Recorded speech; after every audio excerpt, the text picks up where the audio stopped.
네, 윤석열 전 대통령에 대한 구속영장 실질 심사를 앞두고 더불어민주당은 내란 수괴에게 단 1분의 자유도 허용해서는 안 된다며 재구속을 촉구했습니다. 국민의힘은 안철수 의원이 떠난 혁신위원장 자리에 윤희숙 여의도 연구원장을 선임했습니다. 국회 연결합니다. 임성재 기자.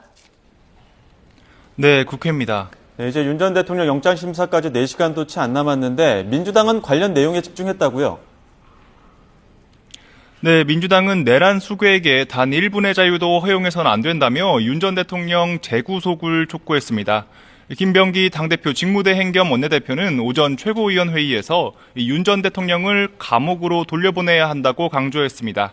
특히 윤 전 대통령은 결코 내란을 포기하지 않았다며 본인에게 유리한 진술을 강요하는 등 조폭 두목처럼 파렴치한 행동을 일삼고 있다고 비판했습니다. 사법부에도 정의를 바로 세우고 상식을 회복하길 바라는 국민의 기대에 응답해달라고 당부했습니다. 또 내란 특검과 김건희 특검과 해병대원 특검은 긴밀한 공조를 통해 국정농단의 실체를 밝혀달라고 말했습니다. 민주당과 달리 국민의힘은 윤 전 대통령 영장심사와 관련한 언급을 삼가는 분위기입니다.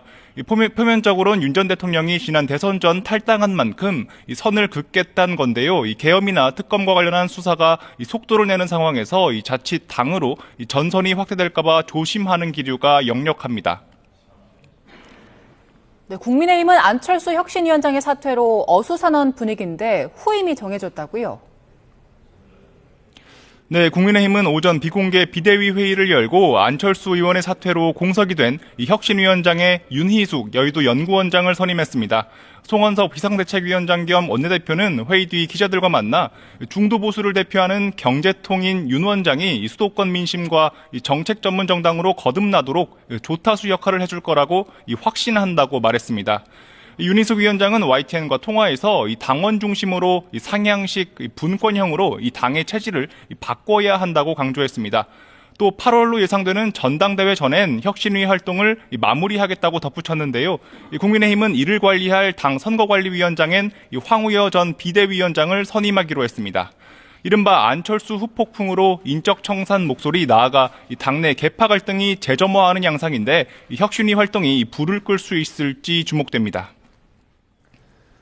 네, 그리고 오늘 민주당이 주도하는 검찰개혁 4법과 관련해서 공청회가 예정돼 있죠? 예, 국회 법사위는 오늘 오후 민주당이 추진하는 검찰개혁 법안에 의견을 듣는 공청회를 엽니다.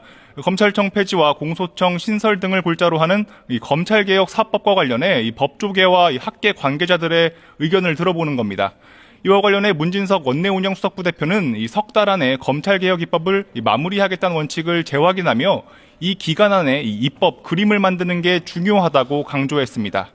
반면 국민의힘은 공청회에서 여당이 추진하는 검찰개혁이 보복용이란 점을 부각할 것으로 보입니다. 야당 소속 주진우 법사위원은 YTN과 통화에서 민주당이 추진하는 검찰개혁은 국민을 위한 것이라기보단 과거 수사를 염두에 둔 것으로 보인다고 말했습니다. 또 이렇게 복잡하게 수사기관을 운영하는 나라는 없다면서 여당 법안이 현실화하면 국민에게 혼란만 가중된다고 지적했습니다. 지금까지 국회에서 YTN 임성재입니다.